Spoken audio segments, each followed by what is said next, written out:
నమస్తే, welcome to burning topic. 6 నెలలు సాము చేసిన అడుగు ముందుకు పడనట్టే ఉంది నేటి అంతర్జాతీయ సముద్ర భద్రత తీరు. ఒకప్పుడు సోమాలియా సముద్రపు దొంగల పేరు చెబితేనే ఫిషింగ్ కంపెనీలు గజగజా వణికిపోయేవి. గత 10 ఏళ్లుగా అణిగి మణిగి ఉన్న ఈ అలజడి ఇప్పుడు మళ్లీ పడగ విప్పుతోంది. ముందు నుయ్యి వెనక గుయ్యి అన్నట్లుగా ఒకవైపు ఎర్ర సముద్రంలో ఉద్రిక్తతలు ఉక్కిరిబిక్కిరి చేస్తుంటే మరోవైపు పైరేట్స్ తమ పాత వేటను మొదలుపెట్టారు. తాజాగా యురేకా అని చమురు ట్యాంకర్ హైజాక్ ఘటన ప్రపంచ దేశాలను ఉలిక్కిపడేలా చేసింది. అసలు గల్ఫ్ ఆఫ్ అడెన్ లో ఏం జరుగుతోంది? సముద్రపు దొంగలు మళ్ళీ ఎందుకు యాక్టివ్ అవుతున్నారు? Let's watch.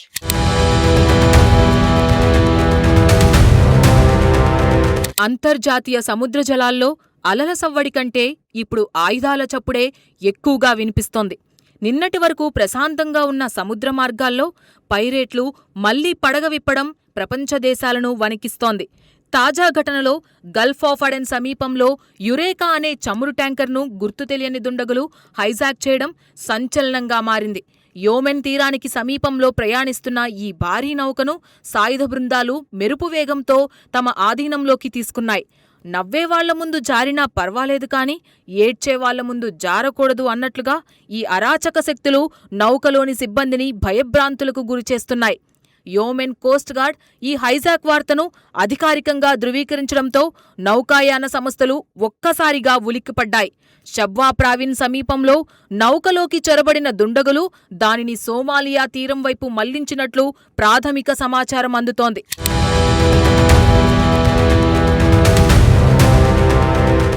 మెరైన్ ట్రాఫిక్ గణాంకాల ప్రకారం ఈ యురేకా నౌక టోగో దేశపు జెండాతో ప్రయాణిస్తోంది. మార్చి చివరిలో దుబాయ్లోని ఫుజైరా నౌకాశ్రయం నుంచి బయలుదేరిన ఈ ట్యాంకర్ చివరికి పైరేట్ల చెరలోకి వెళ్లడం ఆందోళన కలిగిస్తోంది. యోమెన్ ప్రభుత్వ దళాలు నౌక ఆచూకీ కోసం గాలింపు చర్యలను ముమ్మరం చేశాయి. సిబ్బంది భద్రత దృష్ట్యా ప్రస్తుతం వారి వివరాలను అధికారులు గోప్యంగా ఉంచుతున్నారు. ఆలు లేదు చూలు లేదు కొడుకు పేరు సోమలింగం అన్న చందాన ఇంకా నౌకను స్వాధీనం చేసుకోకముందే కొందరు దీని వెనుక రాజకీయ కారణాలు ఉన్నాయని ఊహాగానాలు మొదలుపెట్టారు. కాని యోమెన్ కోస్ట్ గార్డ్ మాత్రం క్షేత్రస్థాయిలో నౌకను తిరిగి రాబట్టడానికి పక్కా వ్యూహాలు రచిస్తోంది. అంతర్జాతీయ సమాజం కూడా ఈ రెస్క్యూ ఆపరేషన్లో పాలు పంచుకునే అవకాశం కనిపిస్తోంది.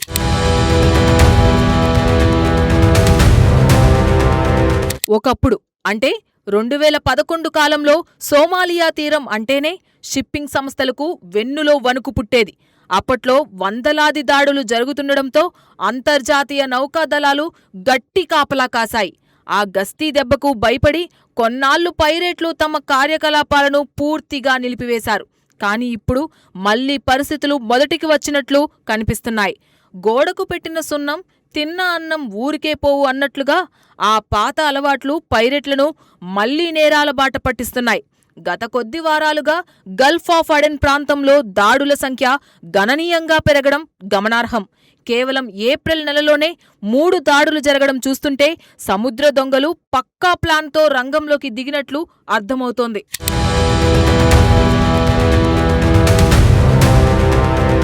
ఈయూ నావికా దళానికి చెందిన ఆపరేషన్ అట్లాంటా ప్రతినిధులు కూడా ఈ ఆందోళనకర పరిస్థితులపై స్పందించారు. హిందూ మహాసముద్రం నుంచి ఎర్ర సముద్రం వరకు పైరేట్లు తమ నెట్వర్క్ను మళ్లీ బలోపేతం చేసుకుంటున్నారని వారు హెచ్చరిస్తున్నారు. ప్రస్తుతం ఈ ప్రాంతం యుద్ధ మేఘాలు అంతర్గత కల్లోలాలతో అట్టుడుకుతోంది. ముందు 1000 అడుగులు వేయడం కంటే సరైన 1 అడుగు వేయడం ముఖ్యమన్నట్లుగా నావికా దళాలు ఇప్పుడు ముందస్తు భద్రతా చర్యలపై దృష్టి పెట్టాలి. వ్యాపార నౌకలకు రక్షణ కల్పించడంలో ఏమాత్రం అలసత్వం వహించినా భారీ మూల్యం చెల్లించక తప్పదు. సముద్ర గర్భంలో దాగిన ప్రమాదాలు ఇప్పుడు ఉపరితలంపై స్పష్టంగా కనిపిస్తున్నాయి. ప్రతి నౌక ఒక యుద్ధ విమానంలా సిద్ధంగా ఉండాల్సిన సమయం ఆసన్నమైంది.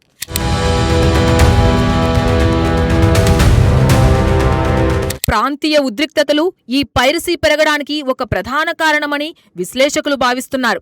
ఇరాన్ మద్దతు ఉన్న శక్తులు ఎర్ర సముద్రంలో సృష్టిస్తున్న అలజడి వల్ల భద్రత బలహీనపడుతోంది. దీనిని అదునుగా తీసుకున్న పైరేట్లు తమ పాత గూటికి చేరుకుని దాడులు మొదలుపెట్టారు. అడగనిదే అమ్మైనా అన్నం పెట్టదు అన్న సామెతను గుర్తు చేస్తూ నౌకాయాన సంస్థలు తమ భద్రత కోసం ప్రభుత్వాలపై ఒత్తిడి తీసుకురావాల్సిన అవసరం ఉంది.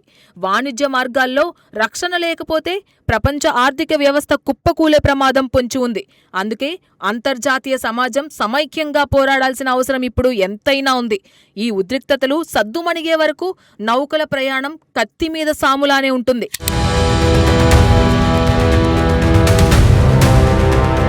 అయితే తాజా యురేకా హైజాకింగ్ కు రాజకీయాలతో సంబంధం లేదని నిపుణులు గట్టిగా చెబుతున్నారు. ఇది కేవలం డబ్బు కోసం సాగే పాత పద్ధతిలోని సముద్రపు దోపిడీ అని వారు విశ్లేషిస్తున్నారు.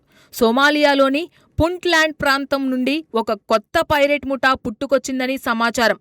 చెప్పేవాడికి వినేవాడు లోకు అన్నట్లుగా భద్రతా సంస్థల హెచ్చరికలను నౌకలు పట్టించుకోకపోవడం వల్ల ఇటువంటి దాడులు జరుగుతున్నాయి.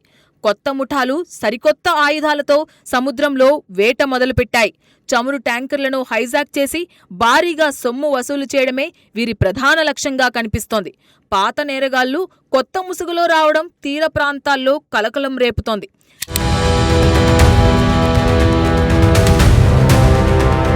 ప్రస్తుతం యురేకా నౌక సిబ్బంది పరిస్థితిపై కుటుంబ సభ్యుల్లో తీవ్ర ఆందోళన వ్యక్తమవుతుంది. అధికారులు గోప్యత వల్ల వారు ఎక్కడున్నారో ఎలా ఉన్నారో తెలియక ఆవేదన చెందుతున్నారు.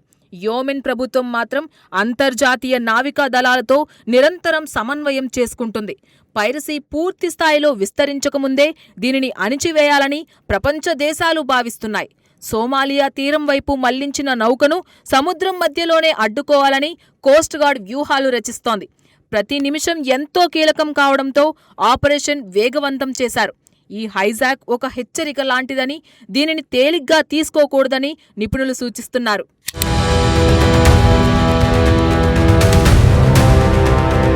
సముద్ర మార్గాల్లో భద్రత ప్రశ్నార్థకరంగా మారడంతో అంతర్జాతీయ వాణిజ్యం కొత్త సవాళ్లను ఎదుర్కొంటోంది. షిప్పింగ్ ఇన్సూరెన్స్ రేట్లు పెరగడం, ప్రయాణ మార్గాల మార్పు వల్ల ఖర్చులు భారమవుతున్నాయి. పైరేట్ల అలజడి వల్ల వినియోగదారులపై అదనపు భారం పడే అవకాశముంది. చివరగా అంతర్జాతీయ శక్తులు చేతులు కలిపితే తప్ప ఈ సముద్ర రక్కసిని అదుపు చేయడం సాధ్యం కాదు. సముద్రం ప్రశాంతంగా ఉన్నప్పుడే తుఫాను ముందస్తు జాగ్రత్తలు తీసుకోవాలి. అప్పుడే వాణిజ్య నౌకలు సురక్షితంగా గమ్యం చేరగలవు. సిబ్బంది ప్రాణాలకు భరోసా ఉంటుంది. యురేకా నౌక సురక్షితంగా తిరిగి వస్తుందని ఆశిస్తూ ప్రపంచం ఎదురు చూస్తోంది.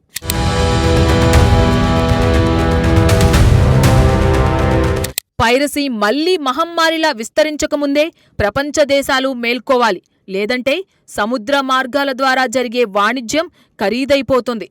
నిత్యావసరాల ధరలు ఆకాశాన్ని తాకుతాయి. యురేకా ట్యాంకర్ విడుదల కోసం యోమెన్ కోస్ట్ గార్డ్ చేస్తున్న ప్రయత్నాలు ఫలిస్తాయా, లేక సముద్రపు దొంగల డిమాండ్లకు తలొగ్గాల్సి వస్తుందా అనేది వేచి చూడాలి.